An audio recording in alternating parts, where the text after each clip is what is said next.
స్ట్రిక్ట్గానే ఉండాల్సిన అవసరం ఉందని చెప్పి పైనుంచి మాకు ఆదేశాలు వచ్చినాయి. తరువాత మేయర్ గురించి చాలా ఊహాగానాలు ఉన్నాయి. ఇది ముఖ్యమంత్రి గారి సొంత జిల్లా.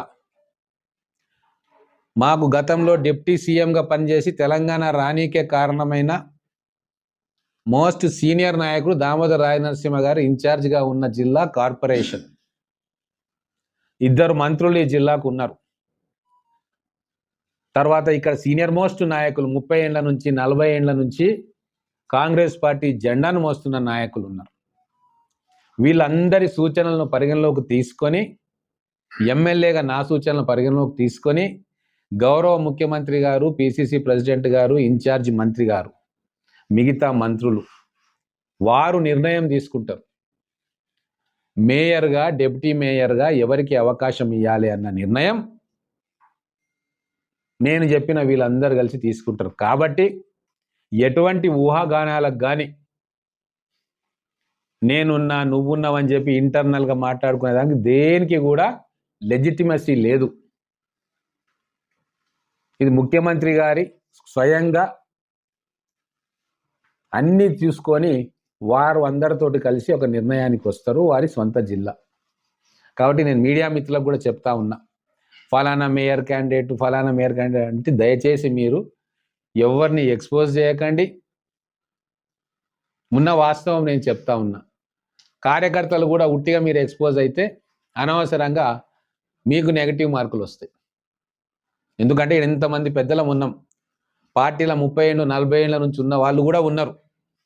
వాళ్ళకు కూడా హక్కు ఉంటుంది వాళ్ళ అభిప్రాయం చెప్పేది. కానీ బహిరంగంగా ఏ సీనియర్ నాయకుడు చెప్పట్లే. టైం వచ్చినప్పుడు అధిష్టానము, ముఖ్యమంత్రి గారు, పిసిసి ప్రెసిడెంట్ గారు, జిల్లా ఇన్ఛార్జ్ మంత్రి గారు అందరి అభిప్రాయాలు తీసుకొని ఉన్న పరిస్థితులను, సామాజిక నేపథ్యాన్ని అవన్నిటిని పరిగణలోకి తీసుకొని వారు నిర్ణయం తీసుకుంటారు తప్ప ఎవరి చేతిలో ఏమీ ఉండదు. మేము సూచనలు ఇస్తాం అంతే. మా సూచనలు ఒక డెమోక్రటిక్ పద్ధతిలో వాళ్ళు తీసుకుంటారు. తరువాత ఈ ఎలక్షన్ నిర్వహణకు అందరు నాయకులు కూర్చొని ఒక ఆలోచన చేసిండ్రు.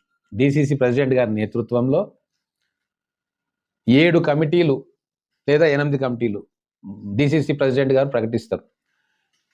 కమిటీలను ఏర్పాటు చేసుకొని సమన్వయంతో మా సీనియర్ నాయకులు, ఎన్నికలలో ప్రత్యక్షంగా పాల్గొనని నాయకులందరూ కూర్చొని ఒక్కొక్క డిపార్ట్మెంట్ని ఒక్కొక్క సీనియర్ నాయకులు వారి టీం తోటి పర్యవేక్షణ చేస్తూ ఒక కుటుంబంలాగా కాంగ్రెస్ పార్టీని ఎన్నికల్లో గెలిపించే పని మేమందరం చేయబోతా ఉన్నాం.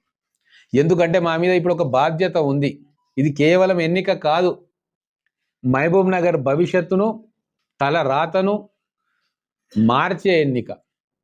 2000 కోట్ల రూపాయలు ముఖ్యమంత్రి గారు మన మహబూబ్ నగర్ నగరానికి ఇచ్చిన తర్వాత వారికి ఇంకా మోటివేట్ అయ్యి ఇంకా నిధులు వచ్చేటట్టుగా వారు ఉల్లాసం పొందే విధంగా రిజల్ట్ ఉండాలి అన్న తపన మా అందరిలో ఉంది. దాంట్లో మాకు భిన్నాభిప్రాయాలు లేవు.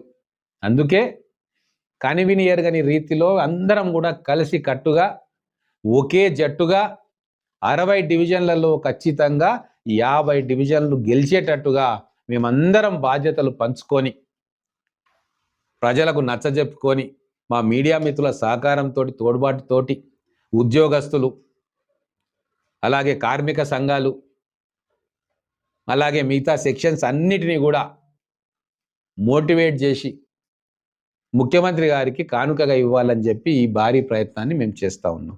దానికి మీడియా మిత్రులు సహకరించాలని చెప్పి కోరుతున్నాం. అది ప్రెసిడెంట్ గారు చెప్తారు. మీరు